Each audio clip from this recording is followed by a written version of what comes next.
Leçon 1. Retracer les différents parcours des immigrants. Et Yana, je lisais justement un article sur l'histoire de l'immigration dans différents pays. C'est vraiment fascinant. Oh, c'est un super sujet. L'immigration a certainement façonné le paysage culturel de nombreux pays au cours de l'histoire. Absolument, par exemple, saviez-vous que de nombreux noms de familles importants en Grande-Bretagne remontent à l'invasion normande de 1066 ?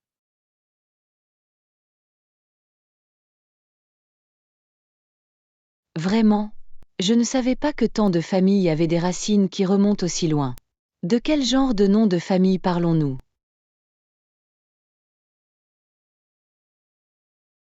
Eh bien, des noms comme Fitzpatrick, Fitzjohn et Fitzroy indiquent tous une ascendance française normande datant de l'arrivée de Guillaume le Conquérant en Grande-Bretagne. Waouh, c'est tellement intéressant. Je n'ai jamais connu l'origine de ce genre de nom. C'est incroyable de voir comment l'immigration peut laisser un héritage aussi durable. Définitivement. Et il n'y a pas que le Royaume-Uni, l'immigration a également joué un rôle important dans la formation de l'identité d'autres pays. C'est un excellent point. Par exemple, en Australie, bon nombre des familles les plus importantes ont en fait des racines dans d'autres régions du monde. Vraiment? Je ne m'en étais pas rendu compte. Quels sont quelques exemples de groupes d'immigrants qui ont eu une grande influence en Australie? Eh bien, bon nombre des premiers colons européens en Australie étaient en fait des condamnés transportés de Grande-Bretagne au XVIIIe et XIXe siècle. Ah, je vois. Ces immigrants forcés ont donc fini par faire partie des fondements de la société australienne. Exactement. Et plus tard, il y a eu d'importantes vagues d'immigration en provenance de pays comme la Grèce, l'Italie et l'Europe de l'Est. Fascinant. Cela montre à quel point les origines de la population d'un pays peuvent être diverses et multiculturelles. Définitivement. L'immigration n'occupe une place si complexe et fascinante dans l'histoire mondiale. Il y a toujours plus à apprendre. Je suis d'accord, cette discussion a été très intéressante. C'est incroyable de penser à quel point l'immigration a façonné le monde qui nous entoure.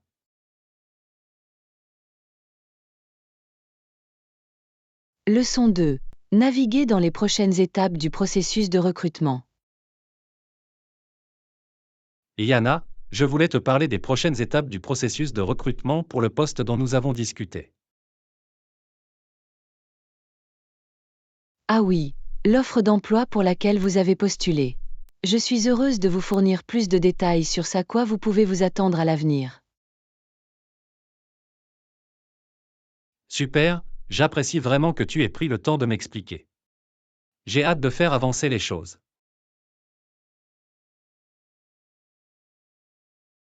Absolument. Permettez-moi de vous expliquer les prochaines étapes. Tout d'abord, nous allons planifier une sélection téléphonique avec le responsable du recrutement. Une projection téléphonique, j'ai compris. Et que puis-je attendre de cette première conversation? L'objectif principal sera que le responsable apprenne à mieux vous connaître et à évaluer vos qualifications pour le poste. Ok, c'est logique. Dois-je préparer quelque chose de spécifique pour l'entretien téléphonique? Oui, je vous recommande d'avoir votre CV à portée de main et d'être prêt à discuter de vos compétences et de votre expérience pertinente. Génial, c'est vraiment utile de le savoir. Que se passe-t-il si je passe avec succès le contrôle téléphonique? Excellente question. Si le responsable est impressionné, la prochaine étape serait un entretien en personne, probablement avec l'ensemble de l'équipe de recrutement. Je vois, Un entretien en personne avec l'équipe. À quoi dois-je m'attendre pour cette partie du processus? Pour la session en présentiel, vous pouvez vous attendre à une discussion plus approfondie sur vos antécédents, ainsi qu'à des évaluations potentielles de vos compétences. Des évaluations de compétences, c'est fait. Y a-t-il quelque chose de spécifique que je devrais apporter avec moi lors de cet entretien? Je vous suggère d'apporter des copies de votre CV, ainsi que des échantillons de travail ou des éléments de portfolio pertinents. Excellent, c'est vraiment utile de le savoir. Et quel est le calendrier habituel pour passer à ces prochaines étapes? Eh bien, le responsable du recrutement fera de son mieux pour faire avancer les choses efficacement. Mais je recommande de prévoir 2 à 3 semaines entre l'écran du téléphone et la visite en personne. Ok, ça me donne une bonne idée du rythme. Et après l'entretien en personne, quelle est la dernière étape? La dernière étape consisterait en des entretiens ou des évaluations supplémentaires, suivies de la décision d'embauche et de l'offre, si vous êtes sélectionné. Génial, c'est vraiment complet. Je me sens beaucoup mieux informé et préparé maintenant, merci Anna. Je suis heureuse d'avoir pu vous donner un aperçu complet des prochaines étapes. S'il vous plaît, faites-moi savoir si d'autres questions se posent en cours de route. Très bien, j'apprécie vraiment que tu aies pris le temps de m'expliquer tout ça.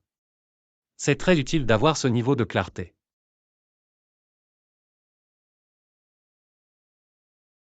Bien entendu, je suis toujours heureuse de vous aider. Bonne chance pour le reste du processus de recrutement. Je te soutiens.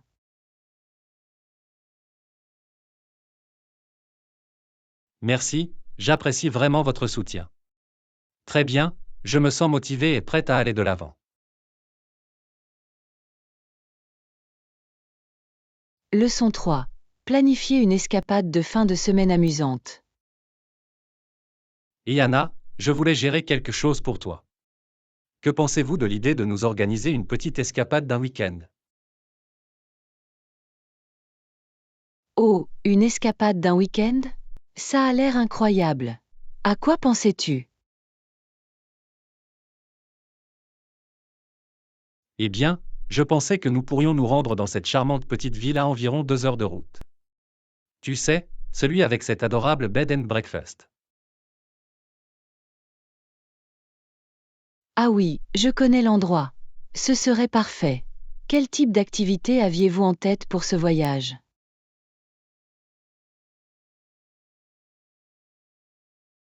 Je pensais que nous pourrions passer une journée à explorer les boutiques et les galeries locales, peut-être même assister à un concert sur la place de la ville. Cela me semble parfait. Et puis qu'en est-il de l'autre jour? Des idées amusantes? Eh bien, j'espérais que nous pourrions faire une randonnée jusqu'à ce belvédère pittoresque et faire un bon pique-nique avec vue. Oh, un pique-nique avec vue, c'est romantique. Je l'adore. Y a-t-il autre chose que nous pourrions avoir besoin de prévoir?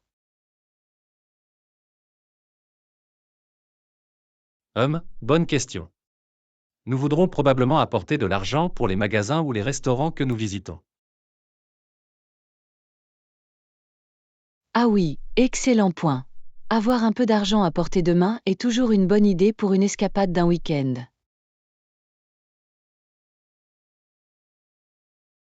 Absolument, et nous devrions probablement aussi nous assurer d'emporter des chaussures de marche confortables.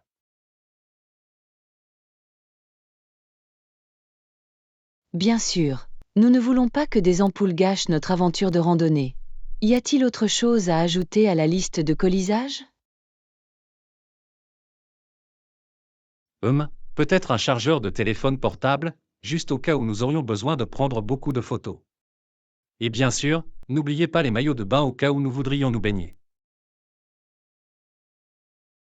Oh, bon appel sur le chargeur du téléphone. Et oui, les maillots de bain sont indispensables. Ne manquez aucune occasion de vous détendre au bord de l'eau. Exactement. Je suis tellement excité rien que d'y penser. Ce sera la parfaite petite escapade d'un week-end.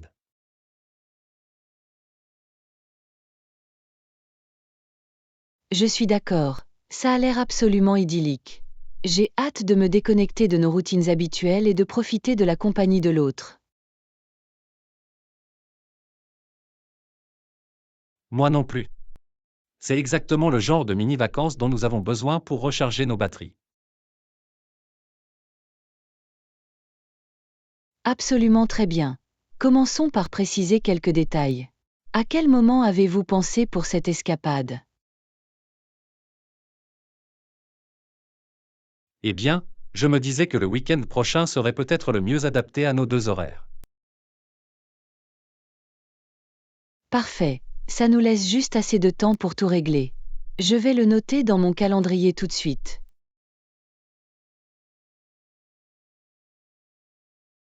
Merveilleux, ça va être tellement amusant. Je nous imagine déjà en train de siroter du vin sur la terrasse de ce confortable B&B.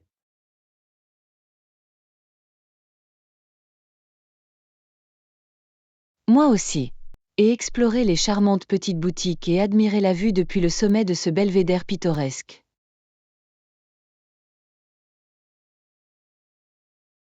Exactement. Très bien, commençons à élaborer un itinéraire plus détaillé. Je suis prête à faire de cette escapade de fin de semaine une réalité. Ça me semble bien. J'ai tellement hâte de commencer à planifier. Ce sera le petit voyage parfait pour nous.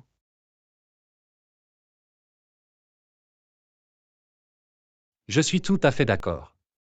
Très bien, allons-y. J'ai hâte de vivre de merveilleux souvenirs ensemble. Leçon 4. Exploration du personnage complexe de Scrooge. Et Yana, je lisais le classique de Dickens, A Christmas Carol, et je voulais avoir ton point de vue sur le personnage de Scrooge. Oh, Scrooge, c'est intrigant. Quels aspects de son personnage vous ont le plus marqué?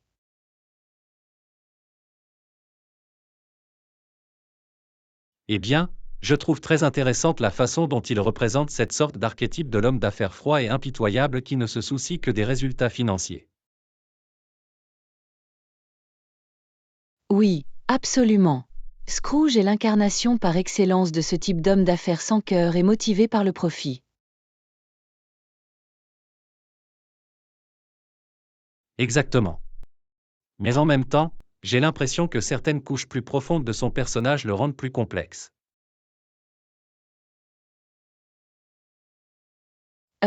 C'est une bonne remarque.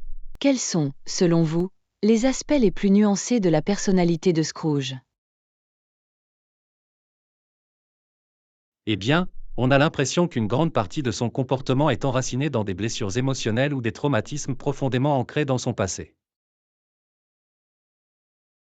Ah oui, l'histoire que raconte Dickens sur l'enfance solitaire et les relations ratées de Scrooge contribue vraiment à l'humaniser.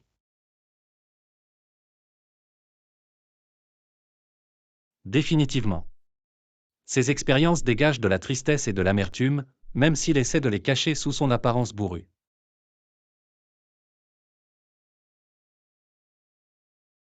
C'est vrai, c'est presque comme si ses manières avares étaient un mécanisme de défense pour se protéger d'autres blessures et déceptions. Exactement, tu as mis le doigt sur le clou. Et je pense que c'est ce qui rend sa transformation finale d'autant plus puissante.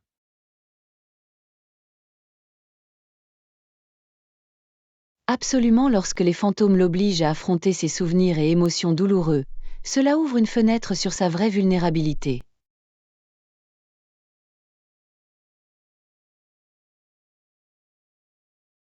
Définitivement.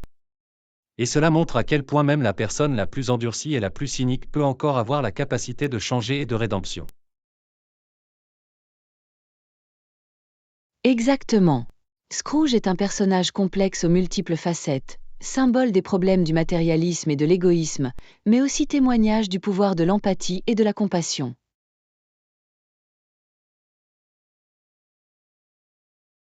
Bien dit. Scrooge incarne parfaitement cette dualité de l'expérience humaine, à savoir la capacité de cruauté et de gentillesse. Absolument, c'est un conte intemporel qui continue de résonner parce que le voyage de Scrooge évoque quelque chose d'universel au sujet de la condition humaine.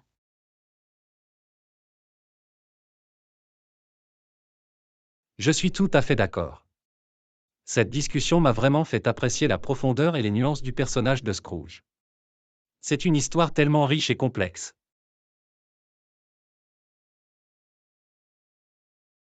Je suis tellement contente que nous ayons pu l'explorer ensemble.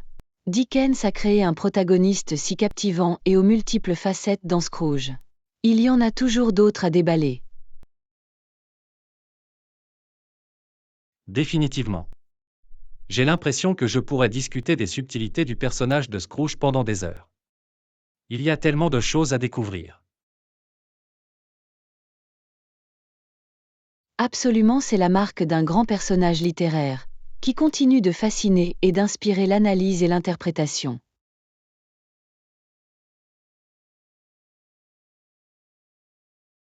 Bien dit. Très bien, j'ai envie de revenir en arrière et de relire A Christmas Carol avec une nouvelle perspective. Merci pour cette discussion intéressante, Anna. Leçon 5. Adapter les approches de travail à la dynamique d'équipe.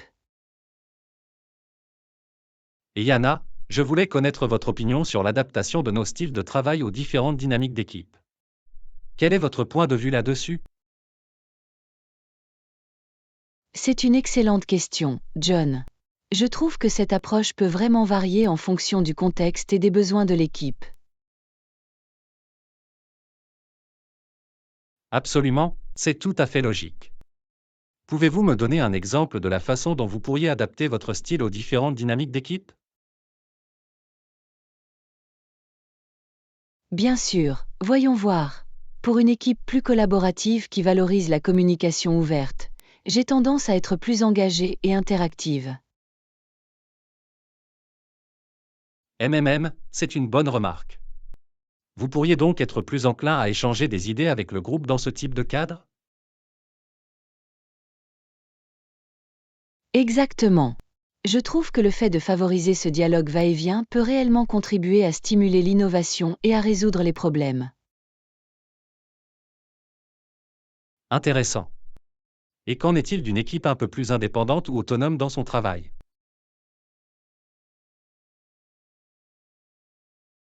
Bonne question. Dans ce cas, je serais peut-être un peu plus indulgente, en fournissant des directives et des objectifs clairs, mais en leur donnant plus d'autonomie. Ah, c'est tout à fait logique. En leur donnant cette indépendance et cette flexibilité, tout en les maintenant sur la bonne voie. Précisément. Il s'agit de trouver le juste équilibre et de s'adapter aux besoins les plus pressants de chaque équipe. Absolument, et j'imagine que le style de communication pourrait également changer en fonction de la dynamique de l'équipe.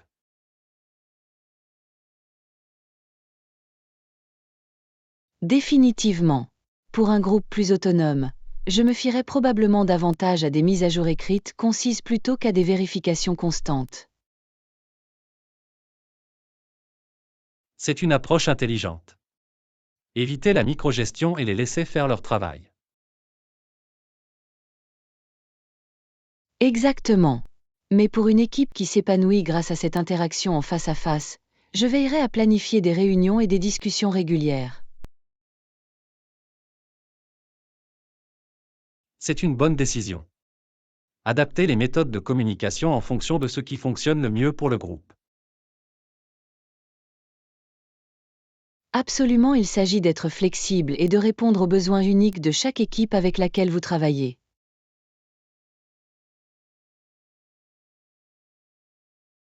C'est tout à fait logique.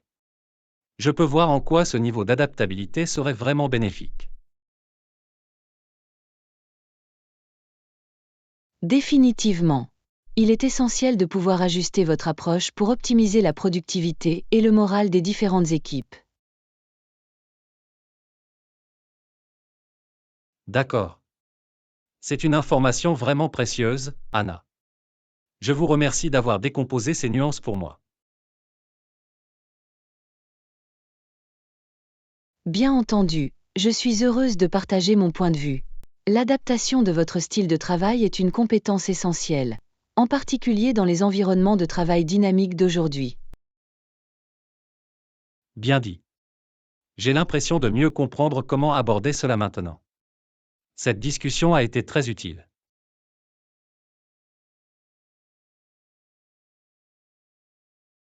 Je suis tellement heureuse d'avoir pu fournir des conseils utiles. Naviguer dans différentes dynamiques d'équipe est un art, mais il est important de le maîtriser. Absolument très bien, j'ai envie de mettre ces principes en pratique. Merci encore, Anna.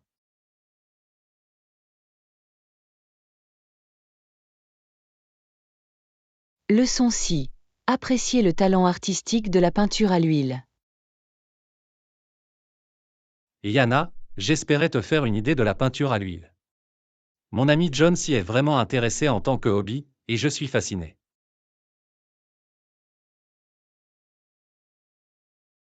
Oh, c'est intéressant. J'aimerais en savoir plus sur la passion de votre ami John pour la peinture à l'huile. Qu'est-ce qu'il vous a appris à ce sujet? Eh bien, pour commencer, il est vraiment talentueux. Il a même réussi à vendre quelques-unes de ses pièces, ce que je trouve tout simplement incroyable. Waouh, c'est incroyable qu'il ait connu du succès avec ses peintures à l'huile. Qu'est-ce qui l'attire particulièrement dans le médium? D'après ce qu'il m'a dit, il adore les couleurs riches et éclatantes et la façon dont les couches de peinture créent une telle profondeur et une telle texture sur la toile. Ah oui, la polyvalence et l'expressivité des peintures à l'huile sont vraiment captivantes. Je comprends pourquoi il est si passionné par ce procédé.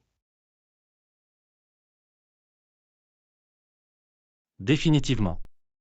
Et il a vraiment pris le temps de maîtriser les techniques, glaçage, empattement, à la prima, etc. Il semble qu'il ait fait preuve de beaucoup de dévouement et d'entraînement pour développer ses compétences. Ce genre d'attention aux détails est admirable dans toute activité artistique.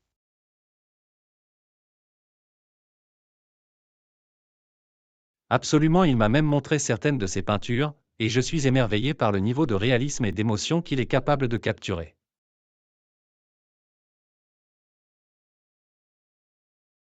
C'est merveilleux. La peinture à l'huile peut être un médium tellement gratifiant mais aussi stimulant. Pouvoir traduire sa vision de façon aussi vivante est un véritable exploit.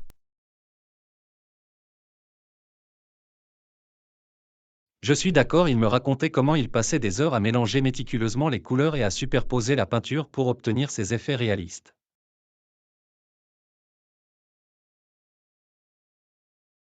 Le niveau de patience et de concentration nécessaire à la création d'une peinture à l'huile captivante est incroyable. Chaque coup de pinceau doit être intentionnel. Définitivement. Et il expérimente toujours différentes techniques et différents sujets. Ça lui donne de la fraîcheur et de l'enthousiasme.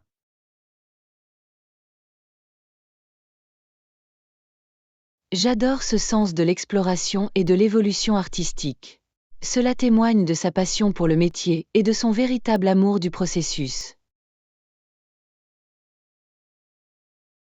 Absolument, il m'a vraiment donné envie d'apprécier la peinture à l'huile d'une toute nouvelle façon. J'ai un nouveau respect pour le talent artistique impliqué.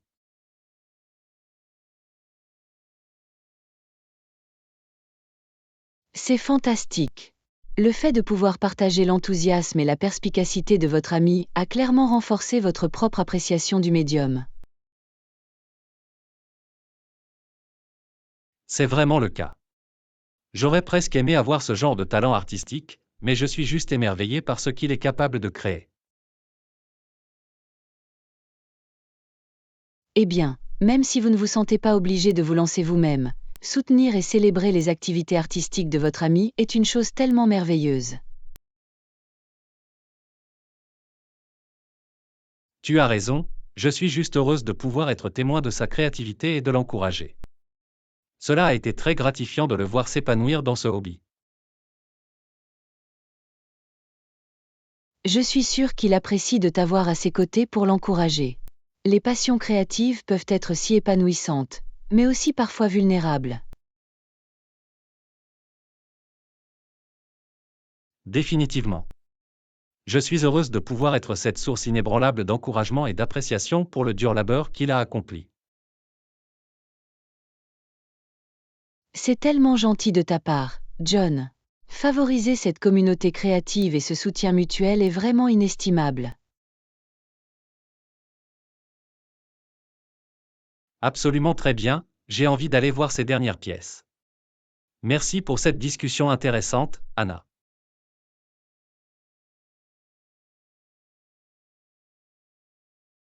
Leçon 7. Embrasser la nature éphémère de la vie. Et Anna, je lisais cette citation l'autre jour qui m'a vraiment touché. Il s'agit de faire face à la fin de sa vie. Oh, c'est un sujet lourd mais profond. Quelle était la citation? Si cela ne vous dérange pas que je le demande. Eh bien, c'était de la part du cardinal Bernardin, qui a dit, « Ce n'est pas bien de gâcher les moments précieux de sa vie. » Waouh, c'est un sentiment puissant. Que penses-tu qu'il voulait dire par là? Je pense qu'il comprend vraiment la nature éphémère de la vie et l'importance de ne pas prendre notre temps pour acquis. Oui, je peux le voir. Cette perspective de la mortalité est tellement poignante et urgente.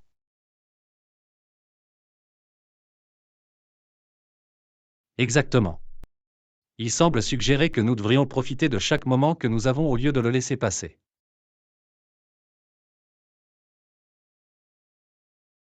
C'est un point de vue tellement sage et qui donne à réfléchir. Faire face à notre propre mortalité peut vraiment modifier nos priorités, n'est-ce pas? Définitivement. Cela vous fait réaliser à quel point notre temps sur cette terre est fragile et limité. C'est une prise de conscience profonde. Et j'imagine que cela inciterait quelqu'un à vivre avec plus d'intention et de détermination. Absolument, il ne s'agit pas de gâcher ces moments précieux, comme il le dit, mais d'en tirer le meilleur parti.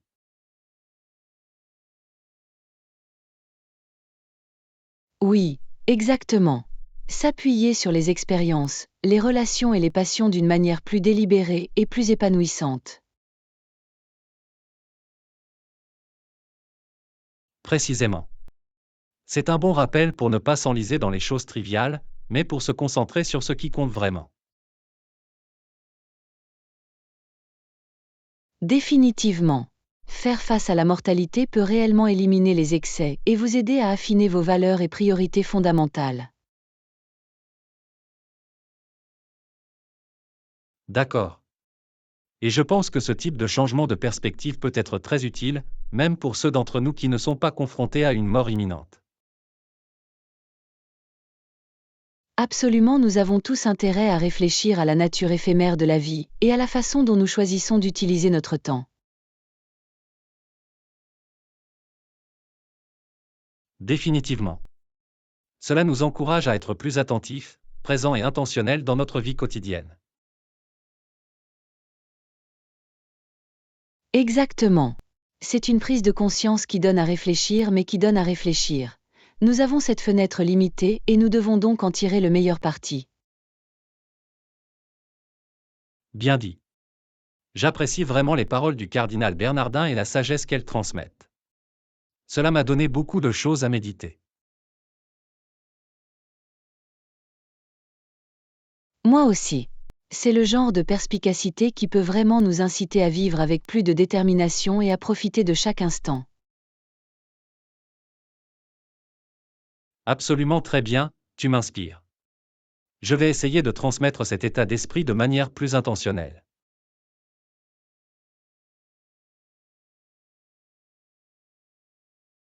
Je pense que c'est une excellente idée.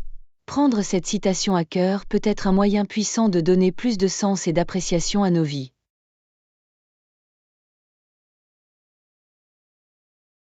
Définitivement. Merci d'en avoir discuté avec moi, Anna. Cette conversation a été enrichissante et stimulante. Leçon 8. Commandez un room service comme un pro. Et Anna, je viens de regarder le menu du room service et tout semble tellement alléchant.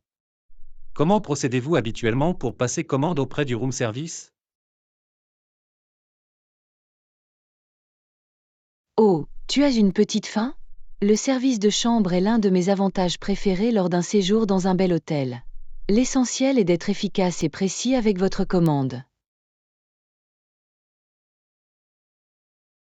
Ah, c'est bon à savoir. Quel conseil avez-vous pour passer une commande de room service qui me permettra d'obtenir les meilleurs résultats? Eh bien, d'abord, je m'assure toujours d'avoir le menu à portée de main et je le parcours minutieusement pour décider exactement ce que je veux. C'est logique. Vous ne voulez pas tâtonner pour le découvrir sur place, n'est-ce pas?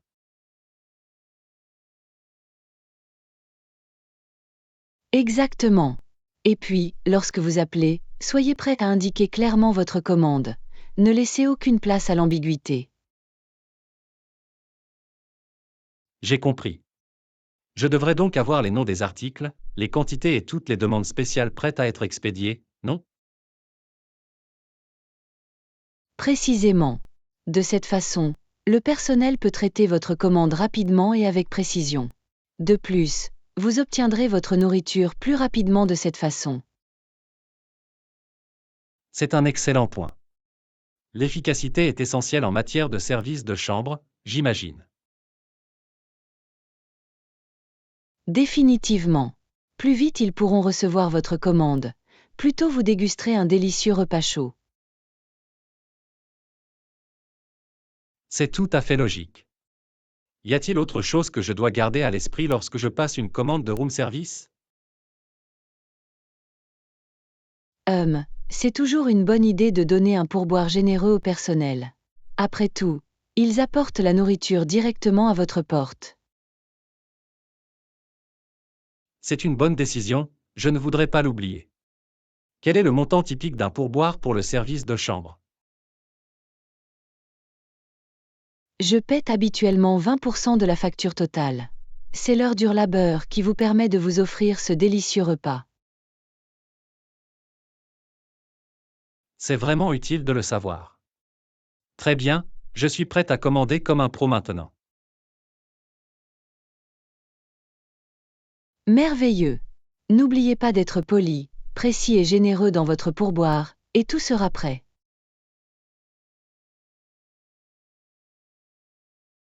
D'excellents conseils. Merci beaucoup, Anna. Je suis sur le point de recevoir ma commande, je meurs de faim. Ah, bon appétit. J'ai hâte de savoir comment l'expérience du room service se révélera pour vous. Tu sais que je le ferai. Très bien, souhaite-moi bonne chance, je suis en train de plonger. Leçon 9. Exploration des antonymes. Les éléments constitutifs du langage.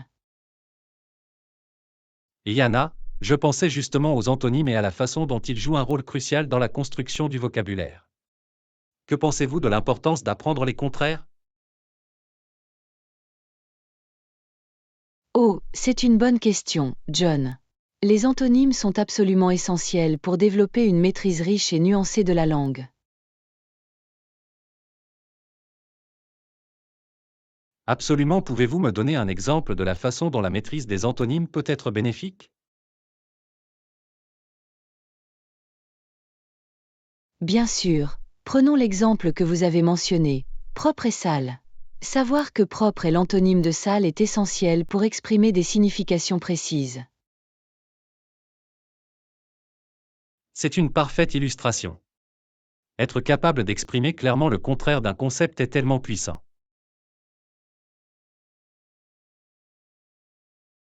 Exactement. Cela vous permet de brosser un tableau beaucoup plus vivant et détaillé, plutôt que de vous fier à de vagues généralités. Définitivement. Et j'imagine que cela aide également à communiquer plus efficacement des instructions ou des directions. Absolument connaître les antonymes peut rendre votre langage plus clair et sans ambiguïté. Cela fait partie intégrante de la transmission du sens. C'est un excellent point. Il agit presque comme un filet de sécurité, garantissant que votre message est interprété correctement. Précisément. Maîtriser les contraires, c'est comme disposer d'une boîte à outils contenant des éléments constitutifs du langage. J'aime bien cette analogie. C'est comme si vous vous équipiez d'un vocabulaire plus profond et plus nuancé. Exactement. Et cela ne se limite pas à de simples adjectifs tels que propre et sale. Les antonymes existent dans toutes les parties du discours. Oh, c'est une bonne idée. Nous parlons donc de verbes, de noms, d'adverbes, de toute la gamme du langage, non? Définitivement. Être capable d'identifier et d'utiliser des antonymes pour des mots tels que augmenter, diminuer, arriver, départ, prudemment ou imprudemment, c'est là que réside le véritable pouvoir. C'est vraiment instructif. Je peux comprendre à quel point ce type de dextérité linguistique serait inestimable, en particulier dans un cadre formel ou professionnel.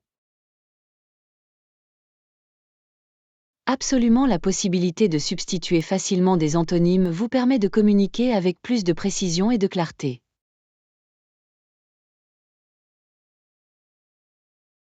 Je commence vraiment à apprécier la signification des antonymes d'une toute nouvelle manière. Cette discussion a été fascinante. Je suis tellement heureuse d'avoir pu contribuer à mettre en lumière l'importance de maîtriser les contraires dans le cadre de l'apprentissage des langues. Il s'agit d'un domaine crucial mais souvent négligé. Définitivement. J'ai l'impression de mieux comprendre comment les antonymes contribuent à la construction d'un vocabulaire robuste et polyvalent. Merveilleux! C'est l'un de ces éléments fondamentaux qui peuvent réellement améliorer votre maîtrise de la langue lorsqu'il est appliqué de manière réfléchie. Bien dit.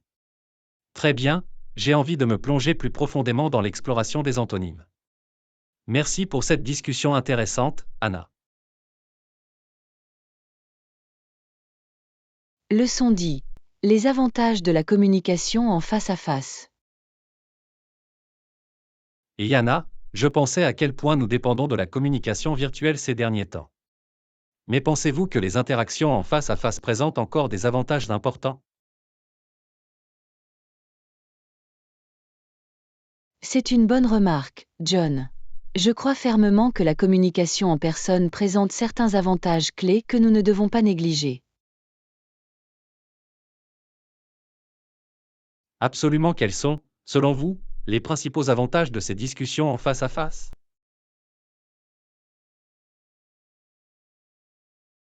Eh bien, d'une part, être capable de lire les expressions faciales et le langage corporel de chacun est inestimable. Exactement. Ces signaux non verbaux peuvent transmettre bien plus que les mots eux-mêmes.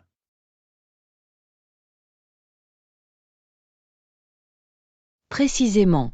Cela nous permet de saisir les nuances subtiles et de vraiment comprendre le sens complet de ce que quelqu'un dit.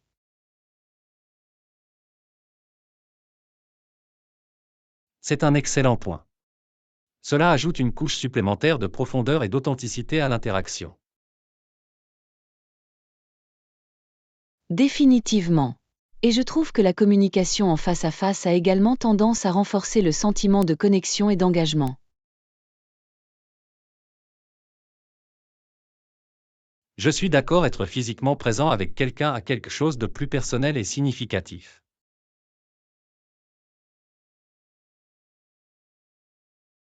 Absolument, il est plus facile d'établir des relations et de vraiment se connecter les uns aux autres lorsque vous êtes dans le même espace. Bien sûr. De plus, je trouve que les conversations en personne sont souvent plus dynamiques et spontanées. C'est une excellente observation. Il existe une énergie naturelle de va-et-vient qui peut se perdre dans les interactions virtuelles. Exactement. Il est plus facile de se confronter de manière organique et d'explorer des idées en temps réel. Définitivement. Et vous pouvez vraiment vous nourrir de l'énergie et de l'enthousiasme de chacun d'une manière plus difficile à reproduire en ligne. Je suis tout à fait d'accord. J'ai l'impression que la communication en face à face apporte simplement un certain niveau de dynamisme et d'immédiateté. Absolument, les interactions en personne présentent une richesse indéniable qu'il est difficile de reproduire sur un écran.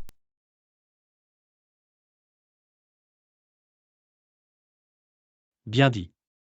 Cette dynamique m'a définitivement manqué lorsque j'ai dû recourir à des réunions virtuelles ces derniers temps. Je peux le comprendre. Il est facile de tenir pour acquis les nuances et la synergie que nous procure la présence physique avec quelqu'un.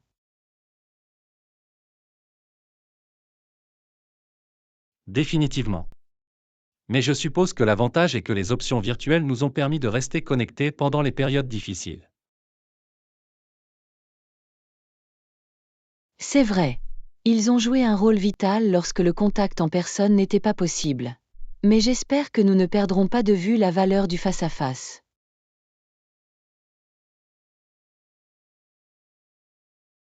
D'accord.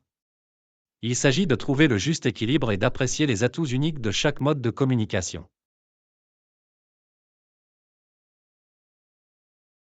Bien dit. Les approches hybrides qui tirent le meilleur parti des interactions virtuelles et en personne pourraient constituer la solution idéale. Absolument, il est essentiel de maintenir cette flexibilité et cette adaptabilité, en particulier dans notre monde de plus en plus numérique. Je suis tout à fait d'accord. Il s'agit d'utiliser chaque canal de communication de manière intentionnelle et stratégique. Définitivement. Très bien, cette discussion a été très instructive. Il y a beaucoup de bonnes choses à penser ici.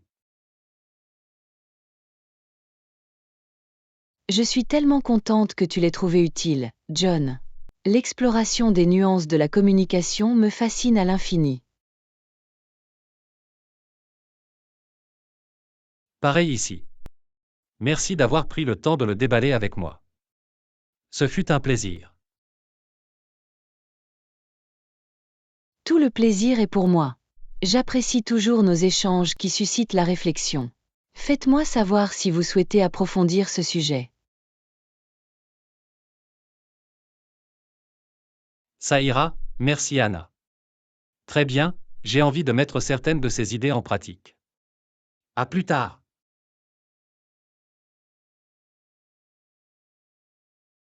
Leçon 11. S'attaquer à la liste de contrôle de l'épicerie et des articles de toilette. Et Yana, j'étais justement en train de faire ma liste de courses pour la semaine et je me suis rendu compte que nous manquions également de certains articles de toilette. Disposez-vous de quelques minutes pour passer en revue la liste complète des courses avec moi? Bien sûr, abordons ce problème ensemble.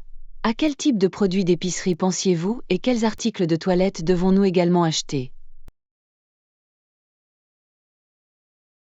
Bon, pour les courses, je pensais que nous aurions besoin de l'habituel, des produits frais, des protéines comme du poulet ou du poisson, et peut-être quelques aliments de base pour le garde-manger dont nous sommes à court. Ça a l'air bien. Et pour les articles de toilette, à quoi pensais-tu? Je sais que nous devons absolument nous réapprovisionner en shampoing et en dentifrice, comme vous l'avez mentionné. Définitivement ces deux-là. Et peut-être d'autres produits de base comme du savon, du déodorant et du papier toilette. Nous avons l'impression de passer en revue ces choses assez rapidement.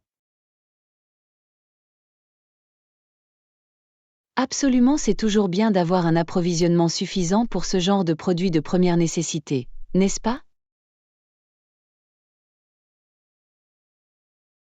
Absolument, avez-vous des recommandations sur des marques ou des produits spécifiques pour les articles de toilette? Je veux m'assurer que nous obtenons des produits de bonne qualité.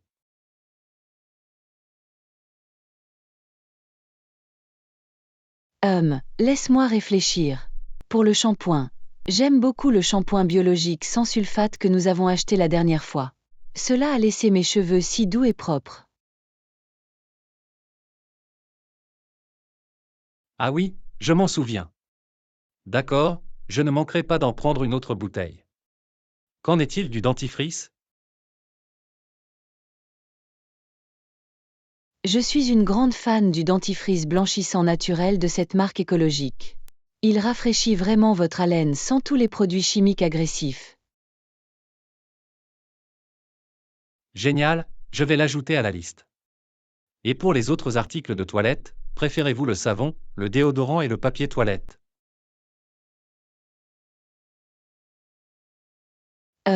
Pour le savon, j'aime le savon en barre doux et hydratant.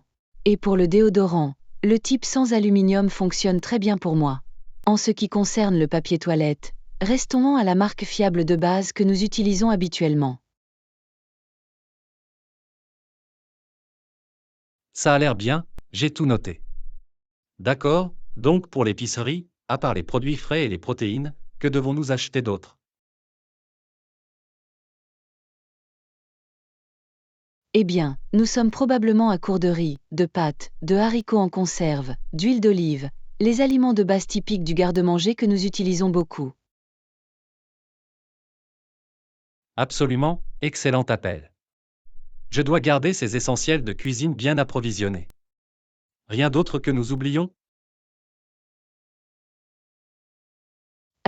Laisse-moi réfléchir. Oh, et nous aurons besoin de pain frais, peut-être du yaourt ou du lait, et de toutes les collations ou friandises dont nous avons envie cette semaine. J'ai compris, je vais m'assurer d'ajouter tout cela à la liste.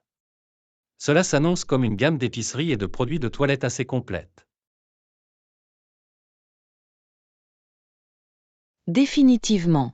C'est toujours mieux d'être minutieux et de ne rien oublier d'important, tu sais? Surtout pour nos plus grands achats.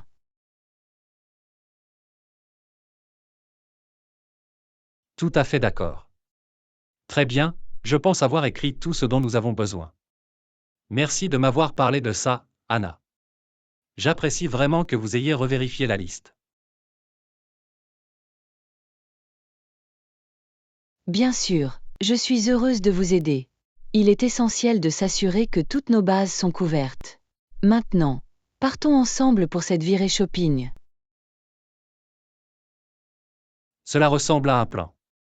Très bien, allons-y, je suis prête à aborder le magasin avec notre liste détaillée. Fantastique, allons-y. Ce sera une gestion d'épicerie super efficace et productive, je le sens.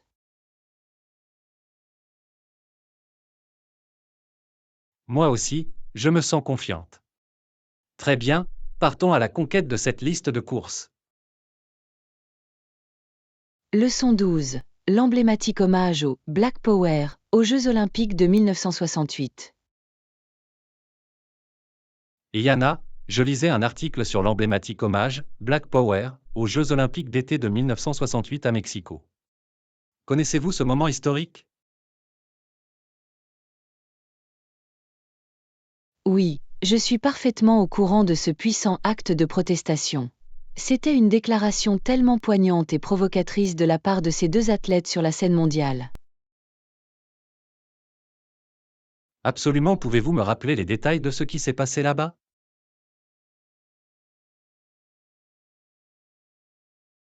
Eh bien, c'était lors de la cérémonie de remise des médailles du 200 mètres. Les deux athlètes américains, Tommy Smith et John Carlos, ont levé leurs poings gantés de noir alors qu'ils montaient sur le podium.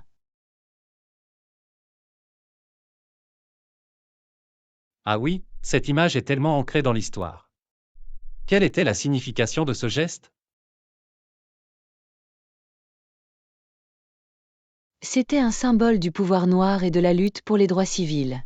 Smith et Carlos faisaient une déclaration audacieuse contre l'injustice raciale aux États-Unis.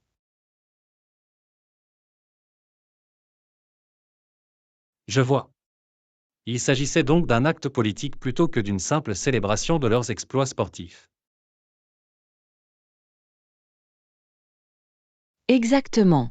En tant qu'Olympiens, ils utilisaient leur plateforme pour mettre en lumière la lutte en cours pour l'égalité et les droits de l'homme.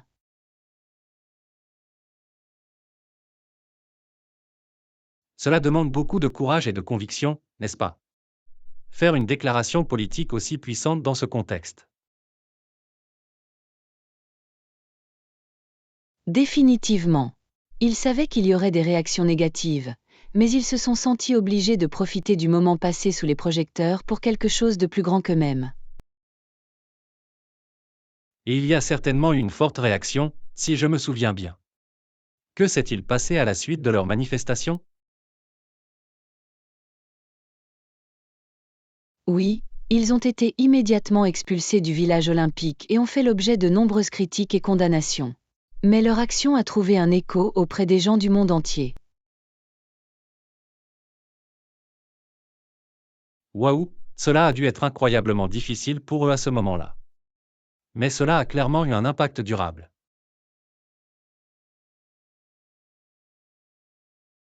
Absolument, leur geste provocateur est devenu une image emblématique du mouvement des droits civiques. Ce fut un moment décisif de protestation sur la scène mondiale. Je comprends pourquoi il est considéré comme un élément si puissant et important de l'histoire des Jeux olympiques et des droits civiques. La bravoure de ces athlètes est vraiment inspirante. Définitivement. Ils ont tout mis en jeu pour faire entendre leur voix et attirer l'attention sur les luttes continues de la communauté noire.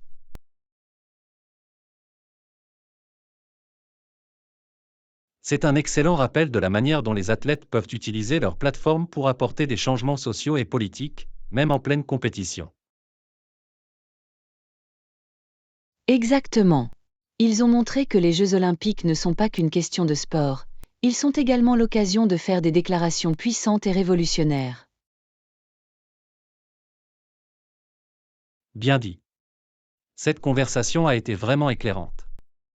Je suis reconnaissante d'en avoir appris davantage sur ce moment historique.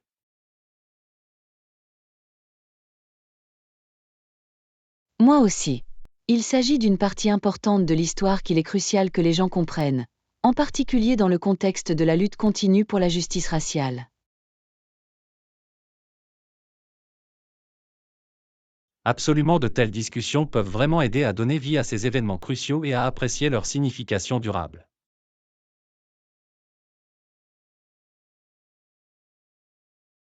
Définitivement.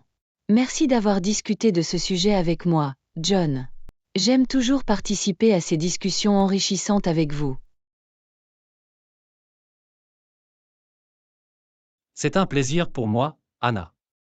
J'ai l'impression d'avoir une compréhension beaucoup plus approfondie du salut, Black Power, aux Jeux Olympiques de 1968 maintenant. Génial. Je suis tellement heureuse d'avoir pu fournir un contexte et des idées utiles. C'est un moment inspirant qui mérite d'être rappelé et médité. D'accord. Très bien, je suis motivé pour lire davantage sur ce sujet. Merci encore pour cette excellente discussion. Leçon 13. Évaluer la distance à parcourir par rapport à prendre un taxi. Et Yana, j'essaie de décider de la meilleure façon de me rendre à l'événement de ce soir. Tu penses que je devrais marcher ou prendre un taxi? C'est une bonne question. À quelle distance se trouve le lieu de l'événement par rapport à votre point de départ? D'après la carte, il ne faut que 15 à 20 minutes de marche. Il est donc certainement accessible à pied.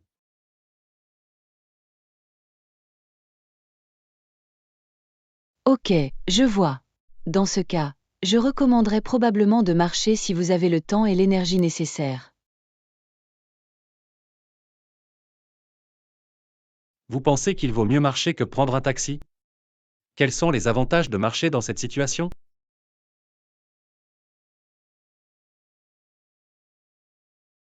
Eh bien, d'une part, la marche est gratuite.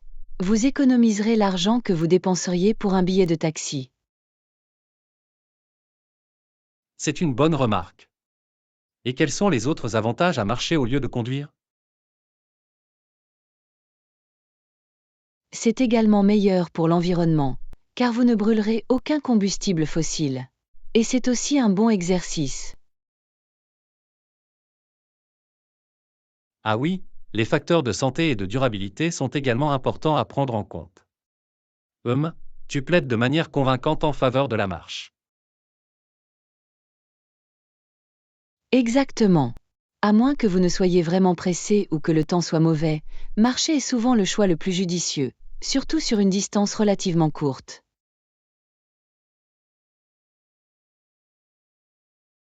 C'est vrai. J'ai tout le temps de m'y rendre et les prévisions s'annoncent bonnes. Très bien, je pense que tu m'as convaincu. Je prévois de marcher. Merveilleux. Je suis sûr que vous apprécierez la promenade et que vous arriverez à l'événement en vous sentant revigoré et plein d'énergie. Je pense que tu as raison. De plus, cela me permettra de me changer les idées un peu avant le début de l'événement. Absolument, un peu d'exercice avant l'événement et du temps passé seul peuvent être très bénéfiques, tant sur le plan physique que mental. Excellente remarque. Très bien, je suis prêt alors. C'est marché. Merci de m'avoir aidé à y réfléchir, Anna. Bien entendu, je suis heureuse d'avoir pu fournir un point de vue utile. Profitez de votre promenade et passez un bon moment lors de l'événement. Je le ferai, merci beaucoup. Très bien, c'est l'heure de me lancer. À plus tard. Ça a l'air bien, prends soin de toi. Dites-moi comment se déroulera l'événement par la suite. Très bien, à bientôt. Leçon 14. Répondre à l'appel pour apaiser les divisions. Et Yana, je lisais cette citation à propos de l'appel à être réparatrice de la brèche et à aider l'Amérique à aller de l'avant. Que pensez-vous de cette idée? Ah oui, c'est un sentiment puissant et inspirant. Je pense que cela témoigne du rôle important que nous avons tous pour aider à apaiser les divisions et à rétablir l'unité au sein de notre société. Définitivement. L'expression réparateur de la brèche est vraiment frappante. À votre avis, que signifie assumer ce type de responsabilité? Eh bien, je vois cela comme un appel à l'action, non seulement pour déplorer les problèmes et les divisions, mais pour travailler activement à la réconciliation et au progrès. C'est un excellent point. Il s'agit de passer du simple fait de déplorer les problèmes à la prise de mesures concrètes pour les résoudre.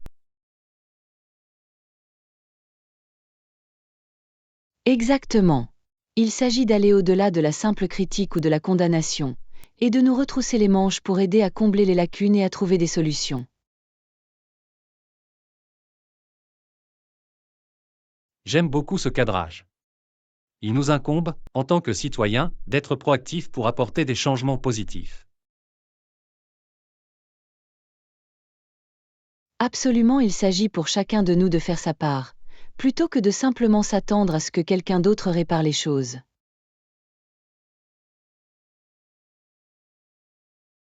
Cela me tient à cœur. Nous avons tous la responsabilité de contribuer à la plus grande mission qui consiste à faire progresser l'Amérique. Précisément. Et je pense que la mission de l'Amérique, à laquelle fait référence la citation, consiste réellement à défendre les valeurs fondamentales que sont l'égalité, la justice et l'unité. Oui, absolument. Restaurer ce sentiment d'objectif et d'idéaux communs, même en cas de division.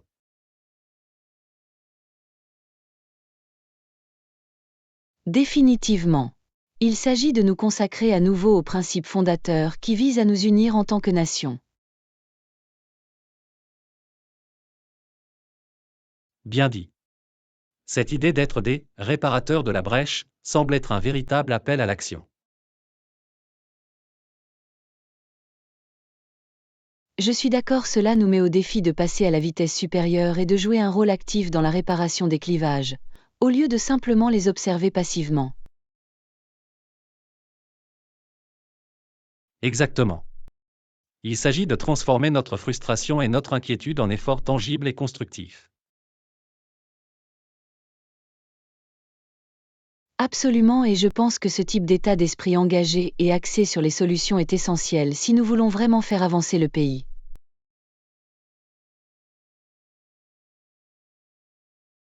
Je suis tout à fait d'accord. Cette discussion a vraiment suscité la réflexion. Beaucoup de bonnes idées sur lesquelles réfléchir. Je suis tellement contente que tu aies trouvé ça significatif, John. Explorer les façons dont nous pouvons chacun contribuer à un changement positif est quelque chose qui me passionne. Je peux le constater, et j'apprécie vraiment que vous m'ayez fait part de votre point de vue. Cela m'a donné matière à réflexion.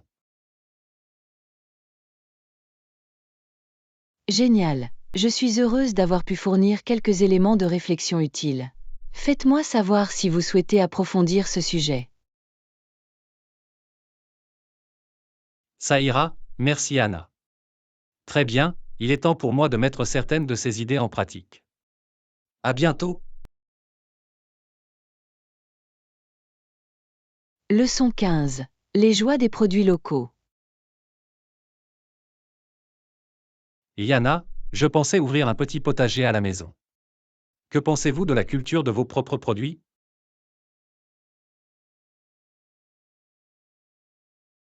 Oh, je trouve que c'est une super idée, John.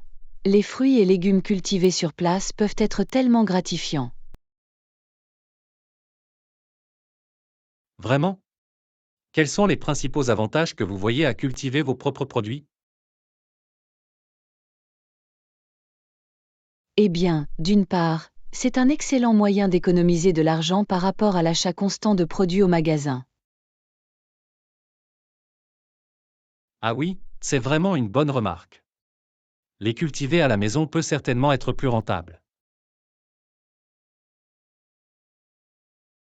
Absolument, et vous avez l'avantage supplémentaire de savoir exactement ce qui a été consacré à la culture de vos aliments. Aucun ingrédient mystérieux.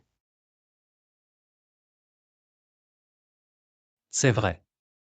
C'est agréable d'avoir ce niveau de contrôle et de transparence sur l'ensemble du processus. Définitivement. De plus, il y a quelque chose de tellement satisfaisant à entretenir son propre petit jardin et à le voir prospérer. Je peux l'imaginer. Ça doit être vraiment gratifiant de profiter des fruits de son propre travail, littéralement. Exactement. Et les produits ont toujours un goût beaucoup plus frais et savoureux lorsqu'ils sont cultivés sur place. C'est une bonne remarque.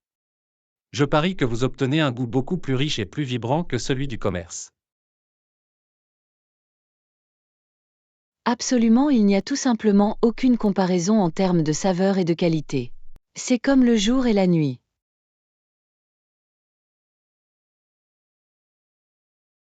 Waouh, tu es vraiment en train de me convaincre de cette idée. Y a-t-il d'autres avantages à cultiver vos propres produits que je devrais connaître? Eh bien, cela peut aussi être un passe-temps vraiment thérapeutique et agréable. Une excellente façon de sortir, de communiquer avec la nature et de rester actif. Ah oui, les avantages pour la santé mentale et physique sont également importants. J'aime l'idée qu'il s'agisse d'une activité relaxante et productive. Exactement. Et vous pouvez impliquer toute la famille, ce qui en fait une expérience amusante et qui crée des liens. C'est un excellent point. Cela pourrait être un excellent moyen de mobiliser les enfants et de leur apprendre d'où vient leur nourriture. Définitivement. C'est une compétence de vie et une reconnaissance tellement précieuse à transmettre à la prochaine génération. Je suis tout à fait d'accord. D'accord, vous m'avez totalement convaincu. Je vais certainement envisager de créer un petit jardin potager maintenant. Fantastique. Je suis tellement contente pour toi, John. Faites-moi savoir si vous avez besoin d'astuces ou de conseils lors de la configuration. Ça ira, merci Anna. J'apprécie vraiment que vous ayez pris le temps de m'expliquer tous les avantages. Cela m'a été très utile.